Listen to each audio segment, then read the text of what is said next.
정광훈, 석동현, 그리고 법원 담을 넘은 폭동자들에게 훈방될 것이다라고 용기를 불어넣었던 윤상현 의원 같은 정치인들까지 배후 세력으로 철저히 수사해야 된다라고 보는데 그럴 의지가 있으십니까? 네, 기본소득당 용해인입니다. 차장님. 네. 밖에서 구호 외치던 사람 정도가 단순 가담자지 법원 들어가서 휘젓고 다니던 사람들이 단순 가담자라고 볼 수는 없지 않나요? 뭐 단순히 아니냐는 뭐 법적 판단에 따라 다르겠지만 불법으로 진입한 것은 네. 맞습니다. 그리고 민주노총이 법원 들어가서 서버에 물 부은 적 있나요? 그런 적 없죠. 이런 물타기에 경찰이 휘둘리시면 안 됩니다. 아시겠죠? 뭐 제가 그 사실은 잘 모르고 있습니다. 네, 그런 일이 없으니까 모르시겠죠, 당연히. 그런 물타기에 휘달리시면 안 된다는 말씀을 드리는 거고, 어제 배후가 폭력 사태와 관련이 있다면 이 역시 철저하게 수사할 것이다라고 말씀하셨어요. 맞죠? 네, 맞습니다. 그러면 이 철저한 수사가 어디까지여야 하는지를 좀 따져봐야 할 것 같습니다. 이번 이 서부지방법원 난입 폭동 사건은 세 가지 측면에서 지난 2021년 1월 6일에 있었던 트럼프 지지 폭도들의 국회의사당 난입 사건과 굉장히 유사합니다. 세 가지 정도가 유사한데요. 첫 번째는 두 개의 폭동이 모두 국법 질서를 부정하는 방식으로 대통령의 권력을 유지하고자 하는 세력에 의해서 이루어졌다라는 점입니다. 미국 워싱턴의 폭도들은 헌법과 선거법에 따라서 시행된 대통령 선거 결과를 부정하고 싶어 했고, 한국의 서부지법을 습격한 폭도들은 법원의 이 내란 수괴에 대한 구속영장 발부를 부정했습니다. 두 번째는 트럼프와 달리 윤석열은 친위 쿠데타를 일으켰다는 점에서는 좀 다르긴 하지만 이 두 가지의 폭동을 일으켰던 주된 명분이 부정선거론이라는 점에서 공통점이 있습니다. 제가 차장님께 강조하고 싶은 세 번째 공통점이 뭐냐면 이 두 폭동 모두가 현장의 가담자들이 우발적으로 일으킨 것이 아니라 배후 세력의 집요하고 강력한 선동에 의해서 이루어졌다라는 점입니다. 미국의 사법당국은 이 배후 세력을 현장 가담자들보다 더 엄격하고 더 중하게 처벌했습니다. 이 미국 폭동 사건에서 프라우드 보이스 같은 극우 폭력단체 소속 인물들은 연방헌법상 그 반역 음모죄라는 죄목으로 최소 12년에서 최대 22년까지 선고를 받았습니다. 근데 이 사람들 중 일부는요, 그날 국회의사당에 있지도 않았던 사람들이었습니다. 그럼에도 불구하고 이런 중형을 선고받은 거예요. 그리고 이 미국 사법 당국은 폭동일로부터 3년이 경과한 2024년까지도 이 폭동에 가담했던 사람들을 끝까지 추적해서 체포하고 기소했습니다. 이 점을 좀 유념해 주셔야 될 것 같고요. 똑같은 잣대로 지금 한국의 상황을 보겠습니다. 윤상현 의원은 당일 법원에 불법적으로 침입해서 체포된 이들을 애국 시민이라고 추켜 세우면서 훈방될 거니까 걱정하지 말아라 라고 이야기를 했고요. 정광훈 목사는 윤석열을 구치소에 가서 윤석열을 구출하라고 합니다. 그리고 정광훈당의 정치인이자 지난 총선에서 정광훈당의 비례 2번이었고 지금은 윤석열을 변호하고 있는 석동현이라는 사람은 지금 상황은 내전이다 이런 이야기까지 했습니다. 그리고 국민의힘 전 최고위원 김재원 전 최고위원은 성전이다, 십자군이다 이런 이야기까지 합니다. 그러니까 제가 더 말을 안 해도 이번 폭동이 내란 속의 윤석열과 그 추종자들의 집요한 선동에 의해서 벌어진 일이다라는 점은 주지의 사실입니다. 저는 이번 폭동 가담자들에 대한 엄벌은 폭동이 아니라 저항이었다. 아니면 폭동이 중요한 게 아니라 그 이유였던 수사당국과 법원의 불법적인 행태를 주목해야 된다. 따위의 물타기를 하고 있는 국민의힘만 빼면 이미 사회적 합의가 충분히 존재한다고 생각합니다. 미국에 반역 음모죄가 있다고 하면 한국에는 내란죄, 그리고 최소한 소유죄, 그리고 범죄단체 결성죄가 있습니다. 그리고 그런 상황에서 지금 가장 중요한 것은 경찰에게 이 폭동 사건을 실제로 엄단할 실질적인 의지가 있느냐. 이것이 가장 저는 중요할 거라고 봅니다. 그리고 그것을 판단한 기준은 미국이 그랬고 직무대행 본인께서도 이야기하셨던 배후 세력에 대한 철저한 수사입니다. 그래서 질문을 드리겠는데요. 경찰이 배후 세력의 수사 범위 그리고 기준을 설정했을 겁니다.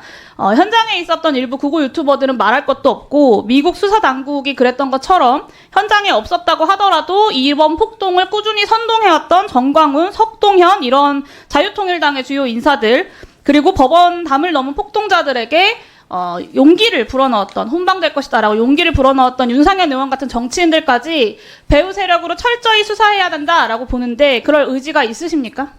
의원님 말씀대로 철저히 수사해야 된다는 데는 공감을 하고 있고요. 저희들이 객관적 사실은 뭐 불법 법원에 대한 침탈은 확실한 거고요.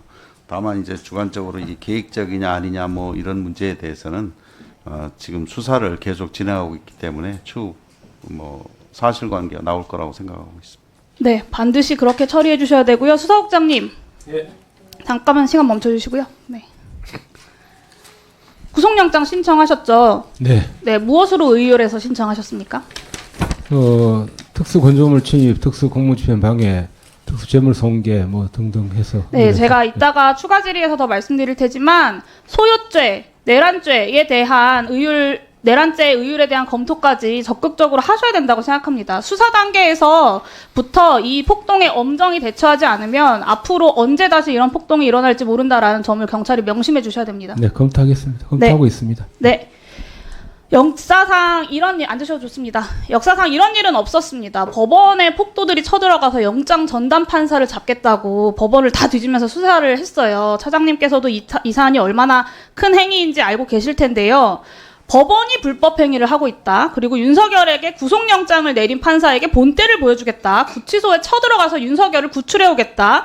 저는 이런 말들은 법치국가에선 용납될 수 없는 말들이라고 생각합니다. 그리고 이거를 실제 집회에서 나오는 말들이고 한두 명도 아니고 100여 명 가까이가 집단적으로 시위행을 한 것 아닙니까? 그리고 표현의 자유를 정말 생명처럼 여기는 미국에서도 이런 부분들을 다 중형에 처벌을 했습니다.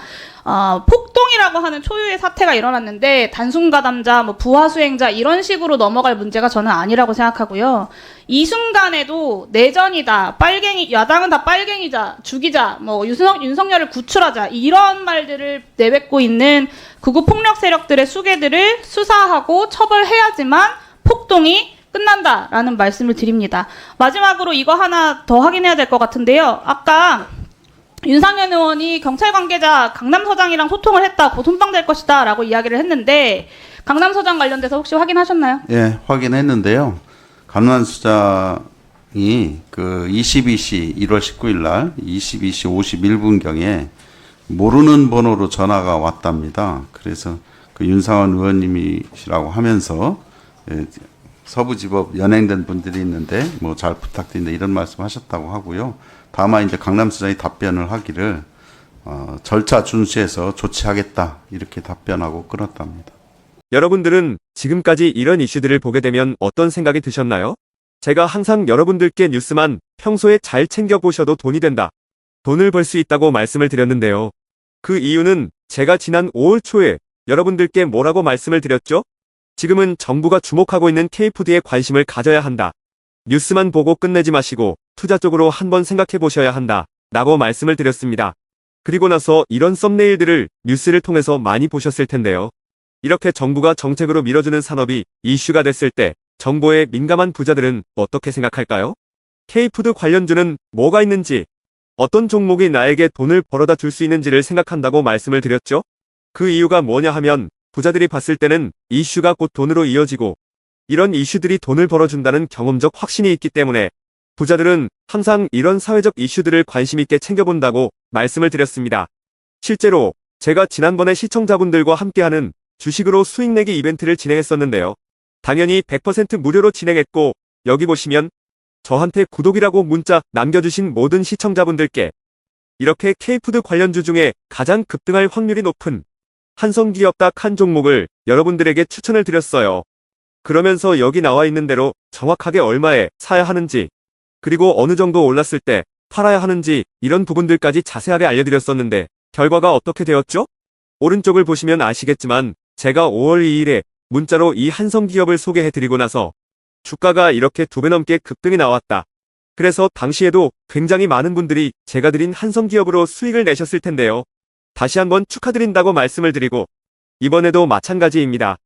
최근에 정부가 집중적으로 밀고 있는 산업이 해외 건설 시장이고 그 중에서도 K신도시에 대한 관심도가 계속해서 높아지고 있기 때문에 관련 종목들이 부각받을 수밖에 없다. 그 중에서도 정부가 가장 핵심적으로 밀어줄 것으로 예상되는 K신도시 대장주 한 종목에 돈이 몰릴 것이다.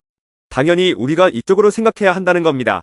그래서 이번에도 지난번과 똑같이 저에게 신청이라고 문자 보내주시면 정부가 강력하게 추진할 것으로 예상되는 K신도시 정책주 중에 앞으로 대장주 역할을 하면서 주가가 가장 크게 급등할 한 종목을 구독자분들에게 문자로 종목명과 사고 파는 시점을 모두 알려드리겠습니다.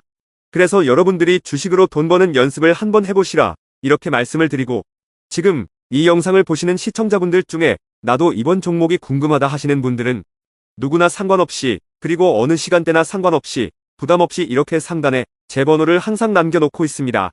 제 번호 010-4406-8870번으로 저에게 지난번처럼 신청이라고 문자 보내주시면 제가 이번에도 똑같이 무료 추천 급등주 문자를 보내드리겠습니다. 이해되시죠? 그래서 제 번호 010-4406-8870번으로 신청이라고 문자 보내주시면 여러분들이 직접 이슈를 통해서 돈 버는 연습을 해보실 수가 있는 거고, 제가 돈을 받는 것도 아니고 투자를 대신해드리는 것도 아니기 때문에 부담 없이 신청해주시면 되는 겁니다. 그리고 수익이 나면 저는 다른 것은 바라지 않습니다. 제 채널에 구독, 좋아요 한 번씩만 눌러주시면 감사하겠습니다.